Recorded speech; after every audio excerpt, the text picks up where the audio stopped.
Hello, Wild Wanderers, and welcome to another episode of the Dispatches from the Forest podcast. Today, I want to tell you about the fastest animal in the world. No, it's not the cheetah, and it's not that spider you saw last week that you swore broke the sound barrier escaping when you tried to smash it. Don't smash spiders, by the way. Listen to episode 7 to find out why not. No, I'm talking about the peregrine falcon. Peregrines earn the title of fastest animal on Earth because they have been clocked at nearly 240 miles an hour when they're diving after prey. They're the world's most widespread raptor, too, but just 50 years ago, they were in danger of extinction. Now, thankfully, peregrines have made a comeback and are now thriving, and they're doing it in some pretty surprising locations. So let's take a closer look at the incredibly fast peregrine falcon. But don't blink, you might miss it. I'm your host, Tim the Nature Nerd O'Hara, and this is the Dispatches from the Forest podcast.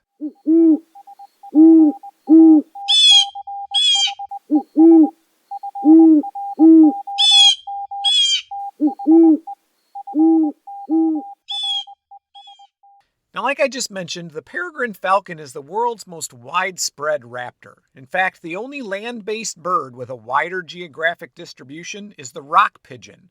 And in many places, rock pigeons were introduced by humans and, ironically, have become a major prey species for the peregrine.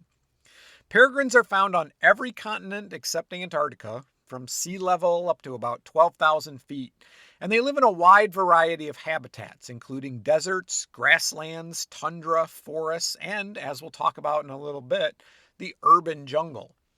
Antarctica and other extreme polar regions aside, the only places they're not found are tropical rainforests and New Zealand. Now you might be thinking, what do peregrines have against New Zealand? And the answer is, I don't know. But if I had to guess, I would say it probably has to do with New Zealand's location relative to other land masses. Plus, they have their own species of falcon, the New Zealand falcon, which is very similar to the peregrine in behavior and diet.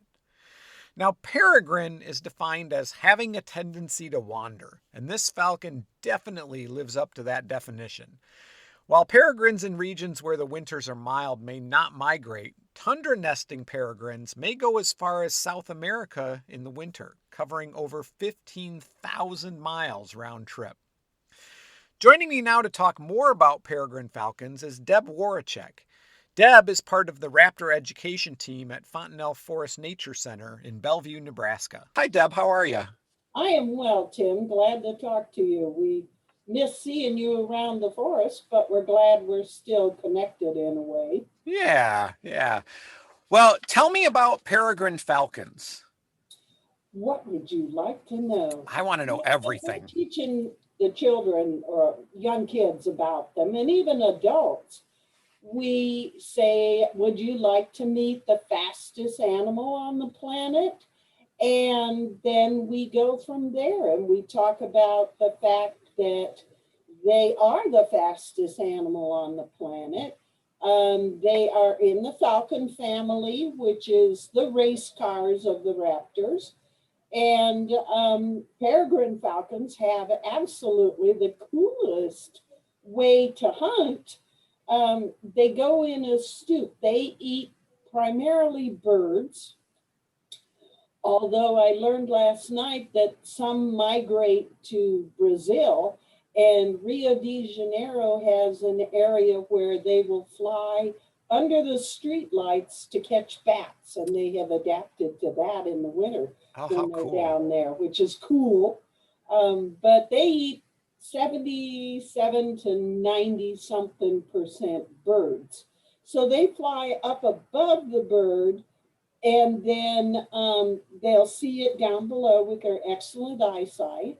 And then they go into a spiral dive called a stoop. And every time they turn a corner, it exponentially goes faster and faster and faster. They have been clocked at more than 200 miles an hour. Then and if you see a peregrine, you notice when they're on the bluff, they have huge feet, just real long, bright yellow toes. And when they catch up to the bird, they make a fist, give them a karate chop to the bird, knock the wind out of them or break their wing or possibly break their back. And then on their upper mandible is a little toenail tooth that hangs down on either side, kind of like little bitty fangs. And that fits exactly around the spinal cord. And they bite the back of the neck, and the bird dies instantly. And then as they go down, they continue plucking the bird. And a lot of times the bird is completely plucked by the time they get to the ground. The bird never knows what hit it. It's pretty Wow. incredible. And And their coloring gives them some camouflage, isn't that right? yes, they are dark, slate blue on the back if they're adults. Juveniles tend to be more of a chocolate brown, and they're striped on the back. So if you're up above and look down, they very much blend into the ground or the surface of the ground. If you're looking up, they're light and striped on the front. And so that if you look up, they would blend into the clouds in the sky. Um, because of that diving, they have some other way cool adaptations. You'll notice they look like they've got eye black on that goes down. Mm-hmm. That's called a malar stripe, MALAR. And that helps with diurnal or daytime hunting and keeps the sun out of their eyes. And then inside their nostril, they have an extra bone that's cone shaped, like similar to the cone you see in a jet engine of an airplane.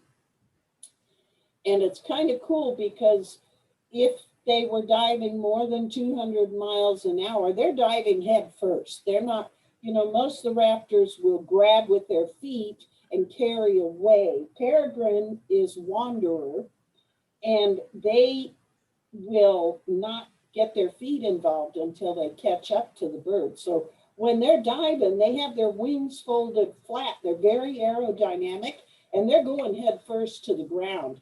And then at the last second, they'll pull up and go up and they don't smack into the water or the ground very often. Cool. It is very, very cool. But this is a side, I asked my husband about the caruncle or the weird bone in their nostrils. And he said, yes, the cone is to slow the air down as it goes into the engine because the engine would cut off with too much oxygen in it. And if you were a peregrine, your lungs would explode. Huh. Yeah. When you think about it, it's like, wow. Yeah, that's really neat. And I Yeah. know sometimes they miss their prey, don't they? And then they Yes. swoop And up then from they'll underneath. swoop right back up and keep on going. It's amazing. That is amazing. Historically, they have nested on cliffs along rivers they like because they like to eat duck and stuff. But they also have adapted very, very well to nesting on the top of skyscrapers like the Woodman Tower in Omaha. And then, I always tell the kids, well, when the pioneers came, where did they build the cities? They built them along the rivers. Sure. So they could get supplies and stuff. Someone's calling you. Yeah. Yeah, I'm going to talk about the Woodman Life Falcons Yeah. a little bit later in the podcast. Okay. We get into some of that. Yeah. It's pretty cool to imagine. When I grew up, they were called duck hawks, and they're not hawks. Yeah. And they do eat ducks a lot. Sure. And as far as nest building or anything like that, they tend to have a scrape. Mm-hmm. And so they've adapted very well to nesting on the top of the building because they have that gravelly stuff on top. Sure. And then cities are extremely excited to have them in the area because they keep the pigeon and sparrow and blackbird population down, which could become an issue with a city. Sure. Yeah. Um, they are considered monogamous during breeding season. Um, they tend to hang out together. They may or may not migrate. It depends on what resources are found in their territory. If they're, the phone hasn't rung that much in a long Of time, course not. That's okay. but if they have a lot of good resources, they may not migrate. We do have a couple of pair here in Nebraska who don't migrate and stay here. In the 1950s, peregrine populations plummeted, primarily from the effects of pesticides like DDT. DDT builds up in the fatty tissues of birds and reduces the amount of calcium in their eggshells. Thinner eggshells means higher mortality of the young, which, frankly, for peregrines is already pretty high under normal conditions. Many of the peregrine's prey species were similarly impacted, as were bald eagles, which were probably the most high-profile victim of DDT. The once widespread peregrine became locally extinct in parts of their range, including the eastern United States. Hunting and egg collecting further exacerbated the peregrine's decline. In 1970, peregrine falcons were listed as endangered under the Endangered Species Conservation Act of 1969, the precursor to the Endangered Species Act. Now, fortunately, with restrictions on the use of DDT, the protection afforded by the Endangered Species Act, and the help of captive breeding programs, peregrine populations started to recover. Captive hatched peregrine chicks are fed through a tube or using a peregrine puppet to prevent them from imprinting on or becoming desensitized to humans. As they grow, the rearing box is opened so the birds can start to fly and strengthen their wings. And as they continue to get stronger, feeding is reduced, which forces the young falcons to learn to hunt for themselves. When they're ready to be released, they're banded for identification and tracking, then placed in special cages on top of a cliff or a tower for several days to allow them to acclimate before they're set free. Now, falcons mate for life, although they may split up if they suffer repeated failed nesting attempts, and if one of the pair dies, the survivor will find a new mate. But they generally return to the same nesting sites. Males help incubate the eggs during the day, although the night shift is solely the responsibility of the female. Peregrines can live up to 19 years in the wild, but the average lifespan is about 13, and they have to survive the first year. That's when the mortality rate is 60 to 70%. But if they can make it to their first birthday, mortality declines to around 25 or 30%. Hawks, eagles, and great horned owls all may prey on falcons, and in areas like the tundra where they nest on the ground, they're vulnerable to predators like foxes or coyotes. Other causes of death include territorial battles with other peregrines, collisions with buildings, vehicles, or power lines, and extreme heat waves or cold snap, which, with global climate change, may be a bigger concern in the near future. Normally, in the wild, peregrines prefer to nest on cliff ledges if they can. Now, like Deb mentioned, they don't really build a nest, but just scrape out a depression. But they've also been known to take over the abandoned nests of other birds. When captive breeding recovery efforts first started, the people involved began to notice something interesting. Many falcons were migrating to large cities and nesting on the urban cliffs of skyscrapers and bridges.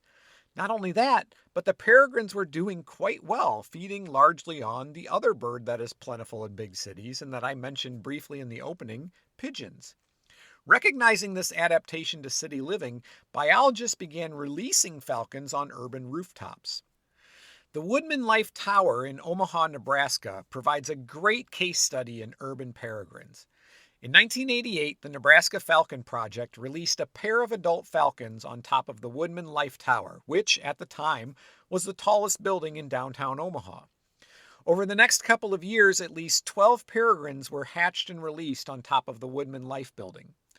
One of the hatchlings from 1989, a male named Woody, would return in following years, but it would take until 1992 until he found a mate and nested on the tower. Woody and his mate Windy hatched 3 chicks, named Ariel, Zenith, and Skywalker. making those the first known wild peregrine falcon chicks hatched in Nebraska in close to 100 years. Now, peregrines' habit of returning to the same nesting sites, especially in urban areas, makes it easy to set up cameras for nest site monitoring. In addition to Omaha's Woodman Life Tower, many other cities have live feed falcon cams, including Berkeley, California, Boston, Massachusetts, Harrisonburg, Pennsylvania, and Utica, New York, just to name a few. Chicks, especially those from well-known and closely monitored nests in urban areas, like the Woodman Life Tower nesting site, are often banded so they can be identified and tracked. And what this tracking reveals is that falcon life is fraught with the kind of danger and drama that makes for really good soap opera.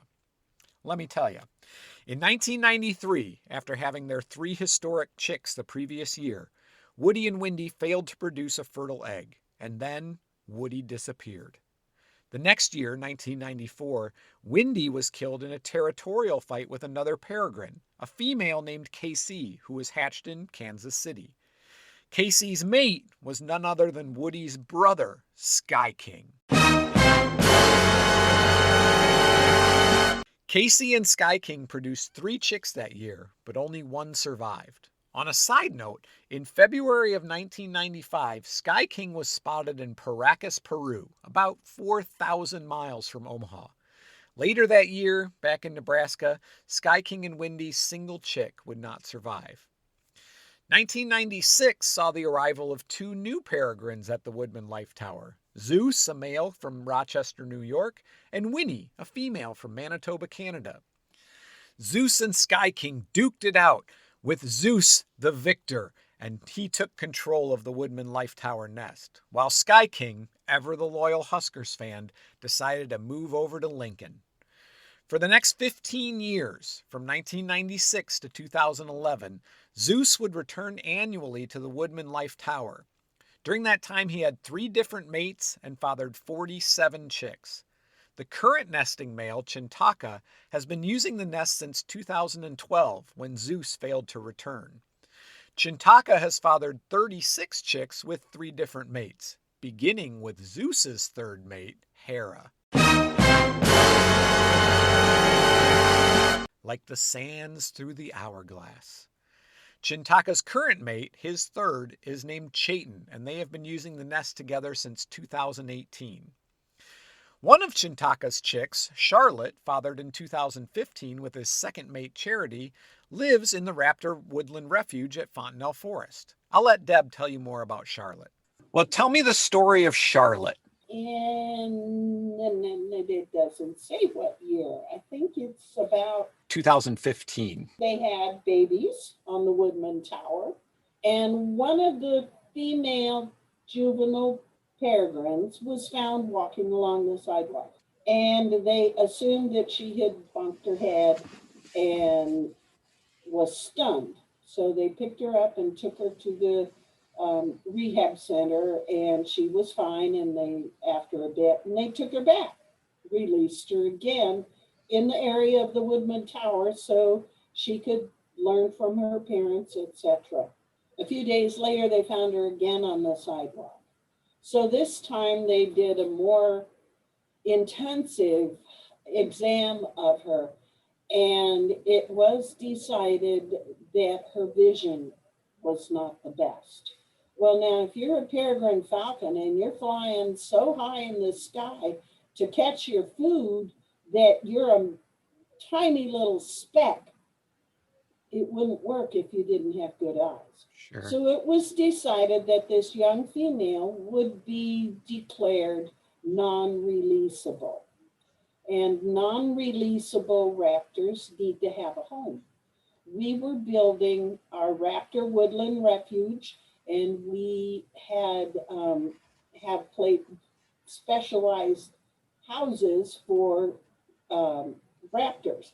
And when it was designed, we really wanted to have a Woodman Tower peregrine for display because we wanted to be able to tell the story.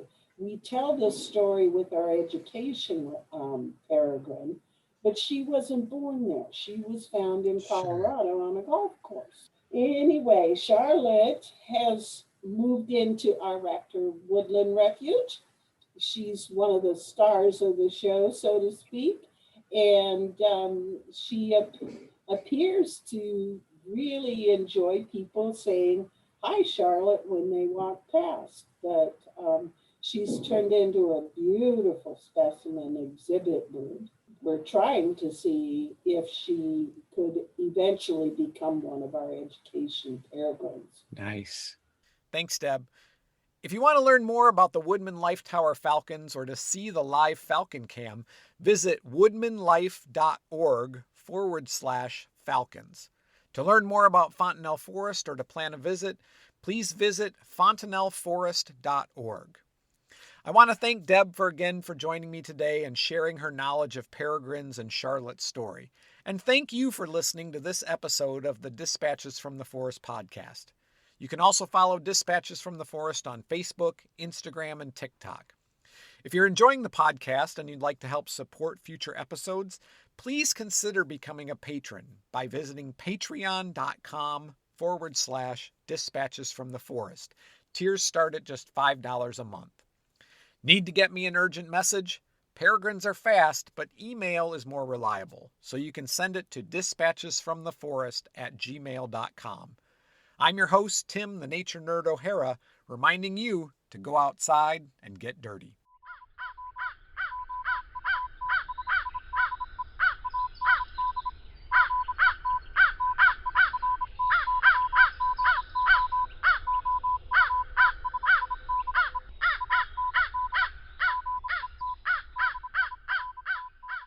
The Dispatches from the Forest podcast is a production of Dispatches from the Forest and may not be used or rebroadcast, whole or in part, without express written permission.